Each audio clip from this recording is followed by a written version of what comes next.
2026년 5월 20일 전 세계 메타 직원들의 휴대폰이 울렸습니다. 해고 통보. 무려 8,000명이었습니다. 전체 직원의 10%. 그런데 여기서 흥미로운 점이 하나 있습니다. 불과 3주 전 메타가 발표한 1분기 매출은 563억 달러, 원화로 약 78조 원. 전년 대비 33% 성장한 메타 역사상 가장 강력한 분기 실적 중 하나였습니다. 사상 최대급 실적을 낸 지 3주 만에 8,000명을 해고한 겁니다. 그런데 이것보다 더 충격적인 사실이 있습니다. 메타는 수개월 동안 직원들의 키보드 입력, 마우스 클릭, 화면 캡처까지 수집하고 있었습니다. AI를 훈련시키기 위해서였죠. 직원들은 데이터가 어디까지 수집되는지 알지 못했습니다. 그리고 5월 20일 그 사실이 녹음된 오디오가 세상에 드러납니다. 메타의 CEO 저커버그가 사내 회의에서 직접 말합니다. AI는 뛰어난 사람들이 일하는 방식을 보면서 배웁니다.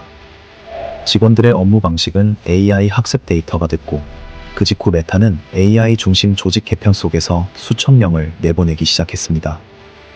그날 메타에서 해고된 건 정말 직원들 뿐이었을까요?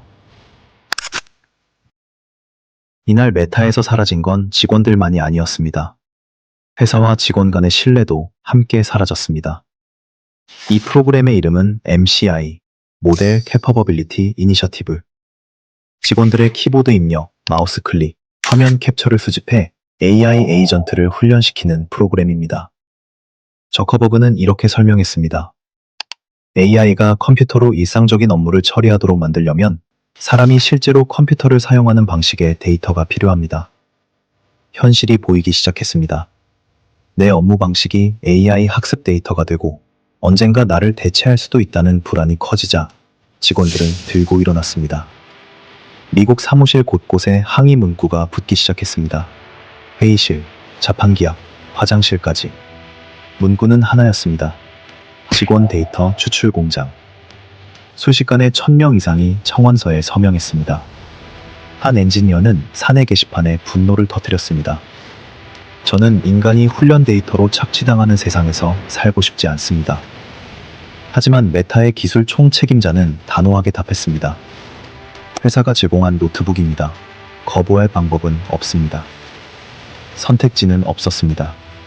메타의 노트북에서의 움직임 하나하나가 AI 학습 데이터가 되고 있었습니다. 그렇다면 저커버그는 도대체 왜 이런 선택을 한 걸까요? 메타가 진짜 하려는 것은 무엇일까요? 저커버그는 올해 초 이렇게 말했습니다. 2026년은 AI가 우리의 일하는 방식을 바꾸는 극적인 해가 될 것입니다. 처음엔 이해하기 어려웠습니다. 현실과 너무 먼 이야기처럼 들렸죠. 그런데 지금은 다릅니다. 메타는 2026년 AI 인프라에 1,000억 달러가 넘는 돈을 쏟아부을 계획입니다. 원화로는 100조 원을 훌쩍 넘습니다. 전년도보다 거의 2배 가까이 늘어난 겁니다.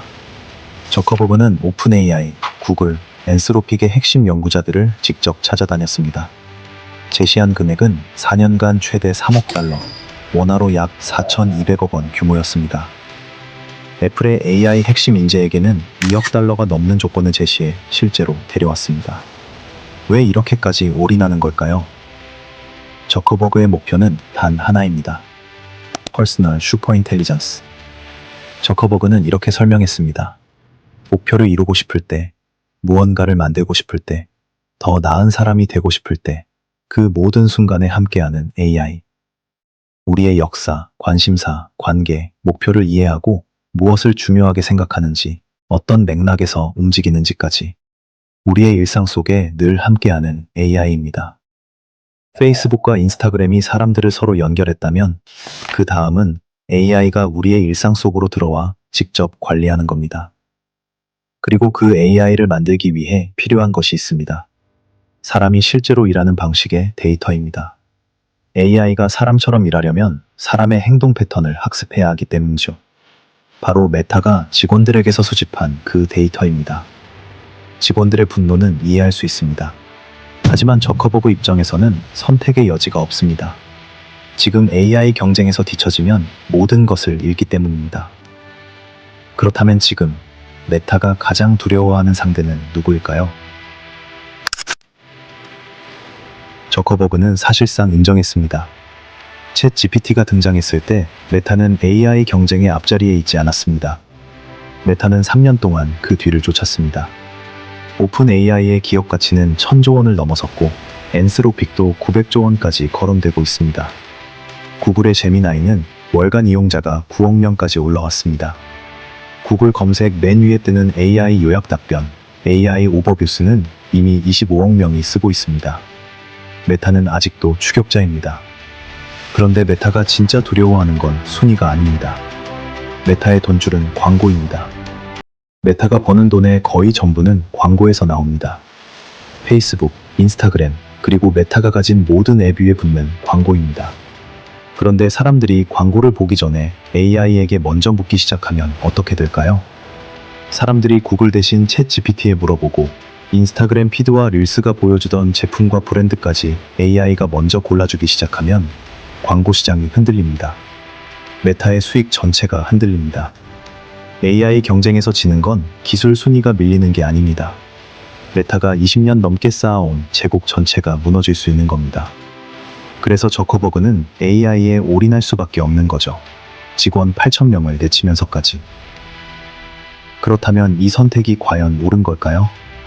우리에게는 어떤 의미일까요? 8,000명은 시작이었습니다.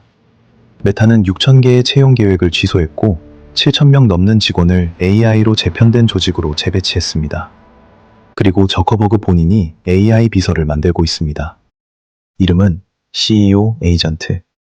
수십 명을 거쳐야 올라오던 정보가 AI를 통해 바로 CEO에게 도착합니다. 중간에서 정보를 정리하고 전달하던 사람들의 역할도 대체되기 시작하는 겁니다.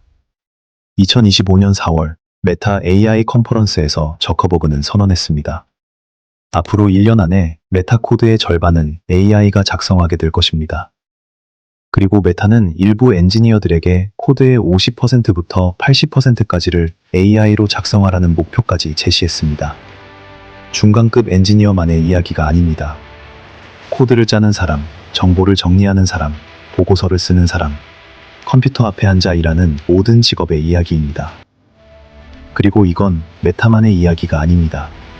구글도, 아마존도, 마이크로소프트도 모두 같은 방향입니다. 저커버그가 가장 먼저, 가장 노골적으로 보여줬을 뿐이죠. AI 시대에 기업이 살아남으려면 AI를 써야 합니다. 그리고 AI를 쓸수록 일하는 사람은 줄어듭니다. 이 흐름은 멈추지 않습니다. 저커버그는 이미 답을 내놨습니다. AI를 쓰는 사람이 AI를 모르는 사람을 대체합니다.